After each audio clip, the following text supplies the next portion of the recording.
Canadian politics. When Trump started to run for American politics, for some reason, American politics became extremely entertaining.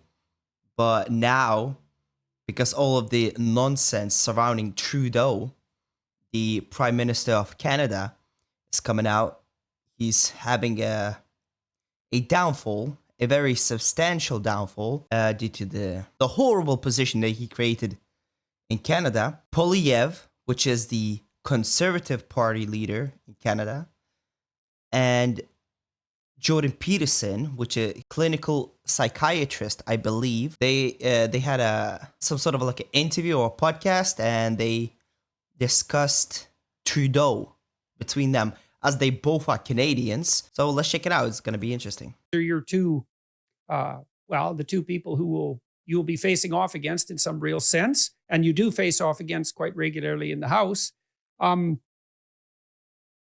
What do you think of Mr. Trudeau? By the way, if you wanna get some good entertaining, watch the Speaker's House, how they debate against each other, especially Poilievre versus Trudeau. That is gold. That should be a TV series. That's extremely entertaining. So I think he's an egomaniac. And I think everything he does comes back to his egomania. Even his political ideology. If you really think about this expansionistic role of the state, it never comes back to serving an individual objective other than to make him more powerful or his legacy more grand. So let me give you a few examples. So he slashed the amount you can put into a tax-free savings account. But then he simultaneously increased the amount you were forced to pay into the state savings plan. He killed multiple pipelines. Then he invested state money in a pipeline. He attacked parents' ability to take care of their own children by removing tax fairness for families with a stay-at-home parent. And then he brings in a government program to replace it. So what you're seeing there is you say, well, this sounds like these are utterly inconsistent positions. And the answer, no, they're not. They're all very consistent. In all cases, what he does is takes away the ability of business or individuals or families to do things for themselves, and it requires they do things through him and through the state. And his ideology is always about creating a pretext in order to justify the state garnering more control over every aspect of your life, how you raise your kids, how your business functions, what you see. Yeah, exactly. That's actually what I noticed when I watch Canadian politics. Trudeau, he likes, if there is an issue, Trudeau, the only thing that dude's gonna do is throw money at the issue. He's gonna create some sort of a department, some sort of bureaucracy. He's gonna continue to inflate the bureaucracy of the government, and the subsequent problems that come from that, well, he's just gonna regulate it to shit, and then if it requires more money, he's just gonna keep throwing money into the issue. It's never, listen, solutions to problems might be not even comfortable sometimes to even say. Sometimes they might not be comfortable. And you know what's the solution, but you don't want to say it because, for example, in Trudeau's case, he doesn't really want to fix any of the issues because it's against his political ideology. If he goes against the ideology, he loses support. And you can't lose support when you're the prime minister. But yeah, Poilievre is also absolutely correct that the expansion of government powers, that's exactly what he's doing. I mean, to some degree, you can't even live your life properly in Canada. Everything that you say, how your money is ran, everything is controlled by the government. So, I mean, some crazy statistic was that a third of the Canadian population, to some degree, has a governmental job. It's somehow involved with the government. That's insane numbers. See and say on the internet, he believes the state has to be everywhere always, but that's because, as King Louis would say, "L'État c'est moi." The state is him. Well, that's okay. So I got a couple of things to throw at that. The first is, I think it's a very dangerous thing to attack the man rather than the ideas. But you're making, as a rule of thumb, but you're making a case that in this case, that can't be done because there is a personality trait that is uniting diverse policy decisions that isn't ideational or ideological even. It is in fact personal. And so my sense of Trudeau, initially, I was very upset with his decision to run for prime minister because I thought, well, you don't know anything. And you're attractive and you can behave well in public and you have a charming facade. But you don't know anything in any real sense. And there's no indication that you do. You're not particularly well educated and you're not particularly accomplished. And this is actually a hard job. But worse than that. Yeah, exactly. That's exactly why you got the position. He got the position because his father used to be the prime minister.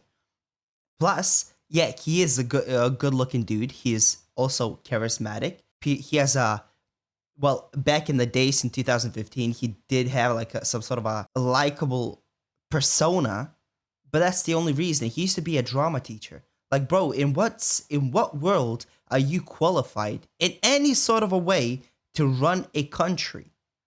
Especially when you don't have some sort of a business background.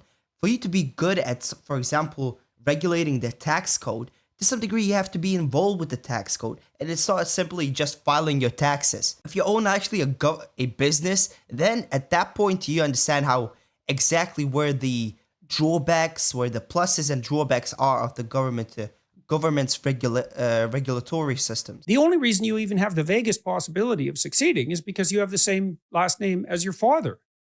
And then he ran. And I thought, well, how do you justify that to yourself? Because the gap of knowledge must have been painfully evident to him. And the fact that the Trudeau name, you could say, well, the Liberal Party came to me. That's his justification. They came to me and there wasn't another person that could win on the Liberal side and better a Trudeau Liberal, even if it's a consequence of family name, than any damn Conservative, let's say.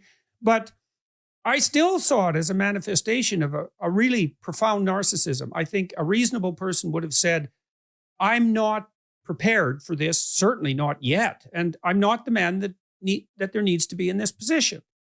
And so I don't know what you think about those musings, but that's how I looked at Trudeau. And I certainly haven't seen anything in the preceding years that has disabused me of any of those notions.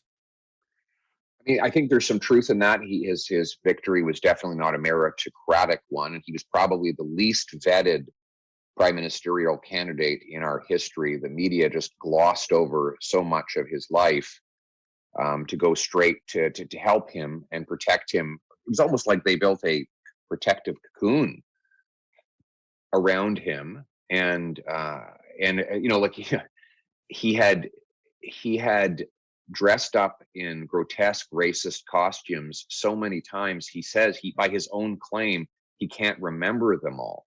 I mean, the average politician had done that once. It would have been exposed and that person would have been expelled from politics altogether. He had run as a middle-class champion, even that while he sheltered the millions he inherited from his grandfather in a tax-preferred trust fund. All these things would have been front and center in the public sphere had it been anyone other than a Trudeau. But he was protected by the media, who still protect him because he really is their candidate. He represents the political class and the establishment in Canada, those who profit off a big, bloated bureaucracy and regulatory state in the old Upper Canada aristocracy. Know that he will always deliver for them, and he has. He's delivered mightily for them. That's why they're doing so well, and that's why they'll fight tooth and nail to keep him there. Yo, that is actually crazy. I didn't know that he had a trust fund that he inherited from his grandfather. That's actually quite interesting. And the thing is, yeah, exactly, a tax beneficial trust fund. So the guy that says that the everybody must pay their fair share, for example, the upper classes, they must pay their fair share even though he's trying to avoid taxes. That's insane. You're an absolute hypocrite. And plus, you know, every single, you know, when he introduces the like tax codes, and when the Liberal government of Trudeau introduced some sort of a tax cut, tax increase, if you actually listen to the parliamentary debates, they always say that this is only gonna affect the top 10% of population, the top 10 earners. There's actually videos of Poilievre saying, okay, you're saying it's top 10%, put it in writing that the rest of 90% of people are not going to pay the taxes. And every single time they avoid the answer, they completely avoid it. They don't want to put it in writing.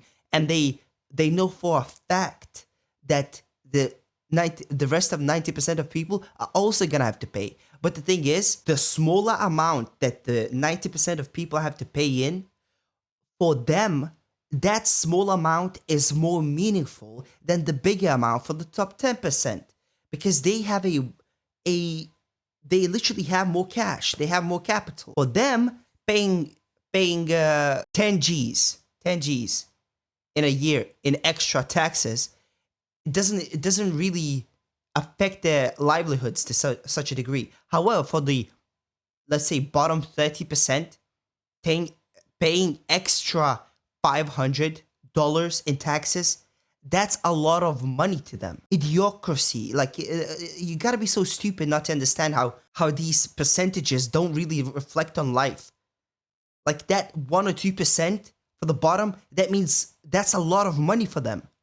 For the top percent, that 1, 2%, yes, it still is way more money than the bottom is gonna pay, but for them, they can absorb the cost. But by the way, this is not a rant for taxation. I do believe in a progressive taxation tax bracket. As far as I'm concerned, from like 2019, when I started watching Jordan Peterson, he has been always vocal in speaking out Trudeau. He's never liked him, and for the past 1 or 2 years, you can definitely see why. The guy is completely incompetent. The only thing he knows how to do is throw money into an issue and then create more problems. So he has to throw even more money into the issue, creating very comfortable jobs for people that he likes for his side. Hopefully, Poilievre wins. I mean, he has a massive lead over Trudeau, over the Liberal government. He has a massive goddamn lead. So hopefully, Poilievre gets into office. He fixes Canada. Because Canada, America, those are two major countries that are literally representative of success in the world. Good luck to all Canadians. And yeah, if you guys liked the video, please like, comment, subscribe. See you in the next one. Bye.